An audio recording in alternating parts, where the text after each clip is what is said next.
Digital યુગ daily local news channel of Bharuch. Uttarayan પર્વ નિમિત્તે વાહન ચાલકો અને રાહદારીઓને સાવચેતીના ભાગરૂપે તંત્ર દ્વારા ઓવરબ્રિજ ઉપર તાર લગાડવામાં આવ્યા છે. ઓવરબ્રિજ ઉપરથી પસાર થતા વાહન ચાલકના ગળામાં દોડી ન આવી જાય અને અકસ્માતનો ભોગ ન બને તે માટે તંત્ર દ્વારા કામગીરીનો આરંભ કરાયો છે. સમગ્ર ભરૂચ જિલ્લામાં ઉત્તરાયણ પર્વની ઉજવણી કરવા માટે પતંગ રસિકો ઉત્સુક બન્યા છે.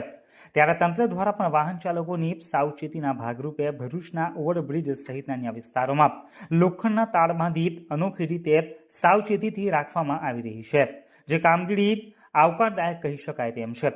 સમગ્ર ભરૂચ જિલ્લામાં ઉત્તરાયણ પર્વની ઉત્સુકતા પતંગ રસિકોમાં ભારે જોવા મળી રહી છે, જેના પગલે પતંગ રસિકોની દોડીથી કોઈ વાહન ચાલક ઇજાગ્રસ્ત ન થાય તે હેતુથી ભરૂચ નગરપાલિકા દ્વારા ભરૂચના વિવિધ જાહેર માર્ગો પર સ્ટ્રીટ લાઇટ સાથે લોખંડના તાર બાંધી વાહન ચાલકોની સુરક્ષા કરવામાં આવી રહી છે, જેના પગલે ભરૂચના કોટ રોડ ઉપર આવેલ ભૃગુ ઋષિ ઓવરબ્રિજ ઉપરથી પસાર થતા વાહન ચાલકોના ગળામાં પતંગની દોડી ન આવી જાય અને અકસ્માતનો ભોગ ન બને તે માટે સ્ટ્રીટ લાઇટ સાથે લોખંડના તાર બાંધી વાહન ચાલકોની સાવચેતી રાખવામાં આવી રહી છે.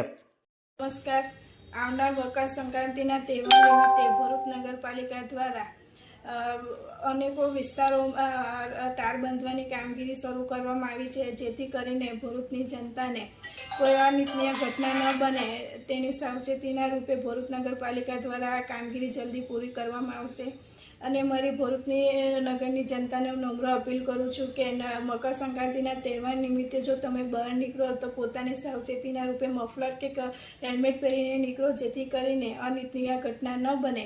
અને આ તહેવાર નિમિત્તે ભરૂચની જનતાને હું હાર્દિક શુભકામનાઓ અને શુભેચ્છા પાઠવું છું. આ તહેવાર આપનો સારી રીતે જાય એવી પ્રભુને પ્રાર્થના કરું છું.